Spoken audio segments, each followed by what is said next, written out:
Spirits of July concert ঘিরে Dhaka elevated এক্সপ্রেসওয়ের toll নেবে না কর্তৃপক্ষ। ঢাকা মহানগর পুলিশের মিডিয়া বিভাগের ডিসি মোহাম্মদ তালিবুর রহমান স্বাক্ষরিত বিজ্ঞপ্তিতে এই তথ্য জানানো হয়।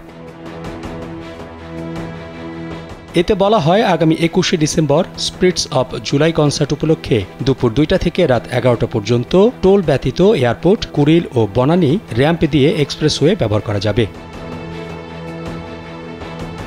জুলাই আগস্ট গণ অভ্যুত্থানের শহীদ ও আহত ব্যক্তিদের পরিবারকে সহায়তার জন্য ই কোর্স অব রেজুলেশন শীর্ষক কনসার্টে গাইবেন জনপ্রিয় পাকিস্তানি সঙ্গীতশিল্পী রাহাত ফতে আলী খান। ২১শে ডিসেম্বর রাজধানীর আরবি স্টেডিয়ামে কনসার্টটির আয়োজন করেছে স্পিরিটস অব জুলাই প্ল্যাটফর্ম। ইতোমধ্যে কনসার্টের টিকিট বিক্রি শুরু করেছেন আয়োজকেরা।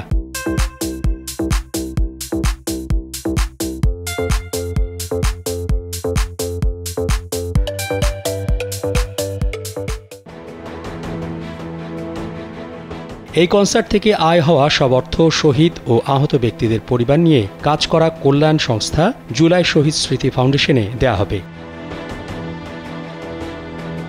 জুলাই বিপ্লবের শিক্ষার্থীদের ভূমিকার কারণে তাদের প্রতি সম্মান রেখে ১৬ ডিসেম্বর বিজয় দিবসের প্রথম প্রহর থেকে টিকিট কেনায় শিক্ষার্থীদের জন্য ১৬ থেকে ৩৬% পর্যন্ত বিশেষ ছাড় দিচ্ছেন আয়োজকেরা। এক সংবাদ বিজ্ঞপ্তিতে জানানো হয়েছে, মোট ৩টি ক্যাটাগরিতে এই কনসার্টের টিকিট বিক্রি হচ্ছে। প্রথমত, ভিআইপি টিকিটের মূল্য ১০,০০০ টাকা। এই টিকিট ক্রেতারা মঞ্চের সামনে বসে অনুষ্ঠান উপভোগ করতে পারবেন। এক্ষেত্রে ১৬ ডিসেম্বর বিজয় দিবস স্মরণে শিক্ষার্থীদের জন্য ১৬% ডিসকাউন্ট সহ ৮,৪০০ টাকা দেওয়া হয়।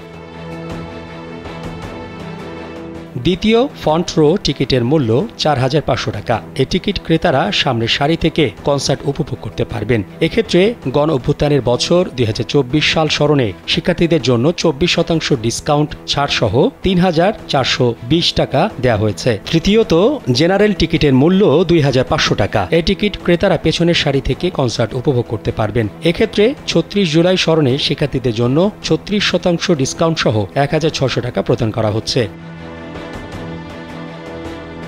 টিকিট কেনার সময় শিক্ষার্থীদের নিজ বিশ্ববিদ্যালয়ের দেয়া ইমেল অ্যাড্রেস ব্যবহার করতে হবে। যেসব শিক্ষার্থীর এই ইমেল অ্যাড্রেস নেই, তারা অন্যদের সহযোগিতায় টিকিট কাটতে পারবেন। রাজধানী ঢাকার পাবলিক ও প্রাইভেট বিশ্ববিদ্যালয়গুলোতে ১৬ ডিসেম্বর থেকে বুথ বসানো হয়। ঢাকা বিশ্ববিদ্যালয়ের টিএসসিতেও একটি বুথ বসানো হয়। এসব বুথ থেকে সহযোগিতা নিয়ে অথবা নিজেরাই অনলাইনে টিকিট কাটতে পারবেন শিক্ষার্থীরা।